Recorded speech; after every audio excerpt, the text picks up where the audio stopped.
भैया कुछ ना कुछ गड़बड़ जरूर है। क्या हुआ? अम्मी की तबीयत तो ठीक है ना? मैं गई थी अम्मी से बात करने, लेकिन उन्होंने मुझे कुछ बताया नहीं, बल्कि उल्टा मेरी डांट लगा दी।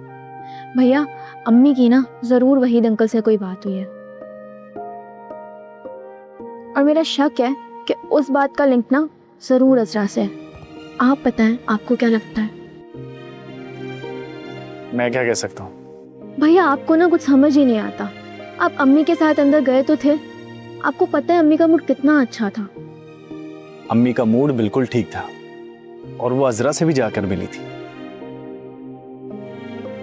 लेकिन वहीद अंकल से बात करने के बाद अम्मी का मूड खराब हुआ। शुक्र है आपने अपने कीमती दिमाग का थोड़ा तो इस्तेमाल किया। वैसे फरीन क्या बात हो सकती है? यही तो पूछने गई थी ना मैं, लेकिन अम्मी के सर में ना शदीद दर्द था। इसका मतलब है कि वो मुसलसल कुछ सोचे जा रही हैं। बल्कि आप एक काम करें कि आप ना खुद वहीद अंकल से बात करें। मुझे लगता है वहीद अंकल ने ही मना किया होगा।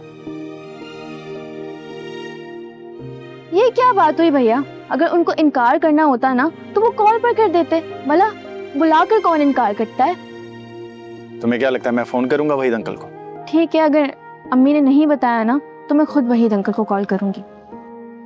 क्या हो गया है, पागल हो गई हो क्या? खामखा बुरा लग जाएगा उनको। भैया मुझे जानना है ना कि आखिर मसला क्या है।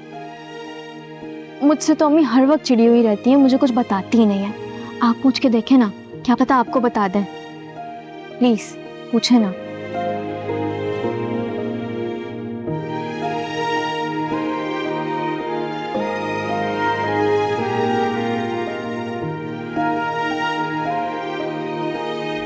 फूफो, क्या हुआ नताशा?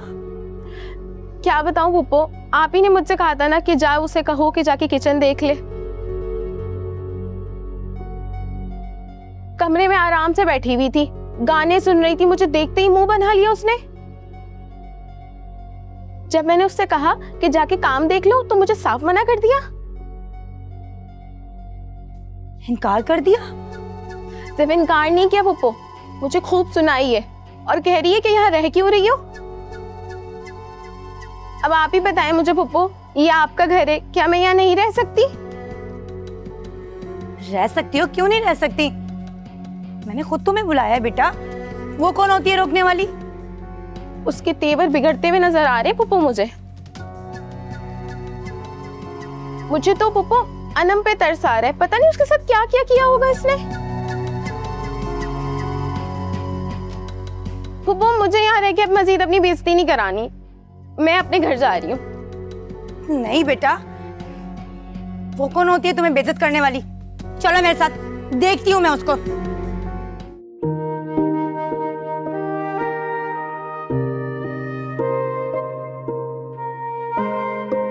क्या हुआ अम्मी? वो फरीन बता रही थी कि कल से आपकी तबीयत खराब है, कोई परेशानी है क्या अम्मी? बस अब ठीक हूँ। अम्मी खैरियत तो है ना? आप जब से वहां से आई हैं ना, आप परेशान हैं। अच्छा, वहीद अंकल से क्या बात हुई थी आपकी जो आप इतनी परेशान हैं? नमान बेटा, मैं यही बात करने के लिए आई थी तुम्हारे पास। जी बोले अम्मी। अजरा शादीशुदा है।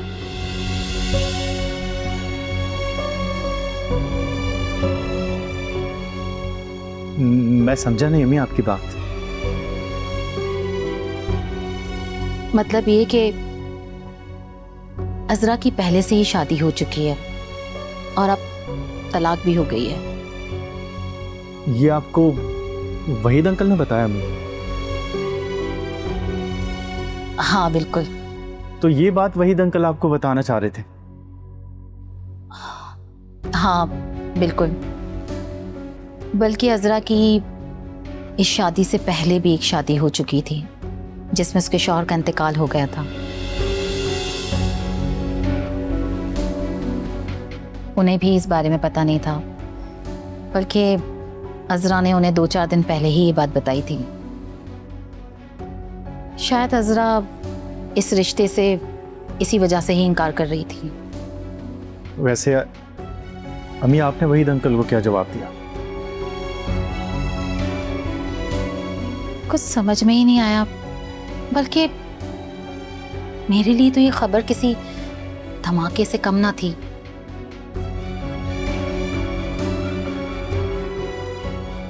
बस मैं बिना कुछ बोले ही वहां से आ गई।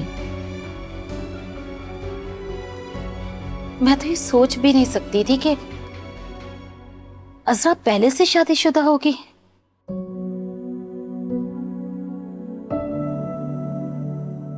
इसलिए मैं बात किए बिना ही वहां से चली आई। वो सारी रात यही सोचती रही और परेशान रही। अजरा, जिसे मैं अपने घर की बहू बनाने के लिए इतना जोर दे रही थी,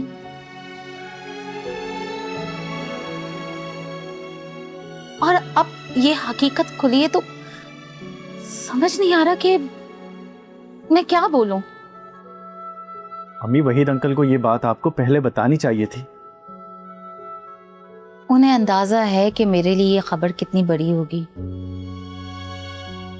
बहुत समझदार आदमी है वो। उन्होंने भी कोई जवाब नहीं मांगा मुझसे। अम्मी, अगर वहीद अंकल की कॉल आई तो क्या जवाब देंगे आप उन्हें? और वैसे भी आप उन्हें कोई जवाब देकर तो नहीं आई यहाँ पे। अभी तो कुछ अंदाजा नहीं है कि अगर उनका फोन आ भी गया तो मैं उन्हें क्या कहूंगी।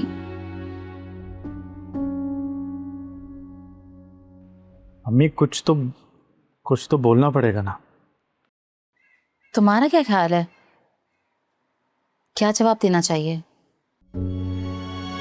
ये तो आप खुद सोच लें।